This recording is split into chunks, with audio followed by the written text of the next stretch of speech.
বুদ্ধিমত্তা হয়তো একেই বলে। মোহাম্মদ রিজওয়ানকে লোভ দেখিয়ে দারুণভাবে ফাঁদে ফেলল বাংলাদেশ। অতিরিক্ত মুন্সিয়ানা দেখাতে গিয়ে উল্টো উইকেটটাই হারিয়ে ফেললেন পাকিস্তানি উইকেট কিপার। দারুণভাবে প্ল্যান বাস্তবায়ন করলেন টাইগার অধিনায়ক নাজমুল হোসেন শান্ত এবং স্পিনার তাইজুল ইসলাম। মোহাম্মদ রিজওয়ানকে এভাবে লোভ দেখিয়ে ফাঁদে ফেলার ঘটনা নিয়ে বিস্তারিত জানব রিপোর্টে। ধীরে ধীরে বাংলাদেশের জন্য সবচেয়ে বড় গলার কাঁটাটা হয়ে দাঁড়িয়েছিলেন মোহাম্মদ রিজওয়ান। দারুণভাবে ব্যাটিং করে টাইগার বোলারদের ধৈর্যের পরীক্ষা নিতে থাকেন তিনি। তবে রিজওয়ান নিজেকে যতটা মুন্সিয়ানা ভেবেছেন ঠিক ততটাই বোকা বনে উইকেট হারালেন। দারুণভাবে পরিকল্পনা করে বুদ্ধি খাটিয়ে তাকে স্পিন ফাঁদে ফেলল বাংলাদেশ দল। উইকেট হারিয়ে খুঁড়িয়ে খুঁড়িয়ে মাঠ ছাড়তে হলো তাকে।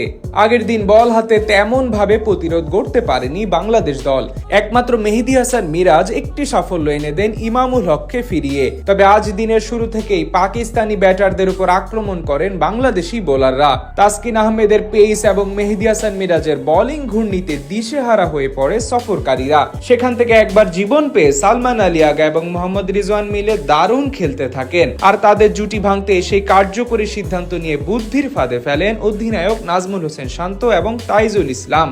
আজ 5 উইকেট পড়ার পর সালমান আলী আগার সাথে জুটি জমিয়ে তোলেন রিজওয়ান। দারুণ খেলে তুলে নেন হাফ সেঞ্চুরি। এর মাঝে একবার নাহিদ রানার দ্রুতগতির এক ডেলিভারি পায়ে লাগে তার, তখনই ব্যথা পান এই ব্যাটার। খুঁড়িয়ে খুঁড়িয়ে ব্যাট করতে থাকেন। তার সেই উইক জোনটাই টার্গেট করেছিলেন টাইগার স্পিনার তাইজুল ইসলাম। ঘটনা ম্যাচের 90তম ওভারে। পায়ে ব্যথা নিয়ে বেশ কিছুক্ষণ সিঙ্গেল নিতে না পারায় বড় শট খেলায় মনোযোগ দেন রিজওয়ান। তার সেই পয়েন্টটাই মাথায় নিয়ে সেই ওভারে ফিল্ড সেট আপ করেন অধিনায়ক নাজমুল হোসেন শান্ত।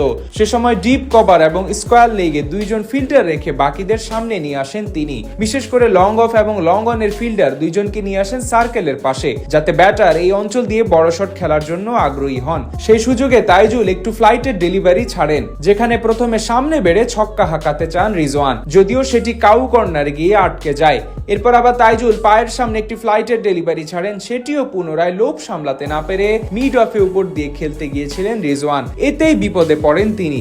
বল ব্যাটের সাথে ভালো মতো কানেক্ট না হওয়ায় সোজা চলে যায় মিড অফে সামনের দিকে থাকা মাহমুদুল হাসান জয়ের হাতে, আর ব্রেক থ্রো পেয়ে যায় বাংলাদেশ। দিনের দ্বিতীয় সেশন শেষ হওয়ার ঠিক আগ মুহূর্তে দলকে এমন সাফল্য এনে দেন তাইজুল। অন্যদিকে বোকা বনে আউট হয়ে বেশ হতাশা নিয়ে মাঠ ছাড়েন পাকিস্তানের উইকেট কিপার মোহাম্মদ রিজওয়ান। ক্রিকেটে বিশেষ করে টেস্ট ফরম্যাটে এমন ছোট ছোট পরিকল্পনাগুলোই অনেক সময় বড় ব্যবধান গড়ে দেয়। এখানে যেমন ভালো বল করতে হয়, তেমনি উইকেট তুলতে গেলে প্রপার বুদ্ধির সাথে ফিল্ডিং সেটআপ থেকে শুরু করে বোলিং সবকিছুই করতে হয়, যেমনটা আজ দেখা গেল বাংলাদেশের কাছ থেকে।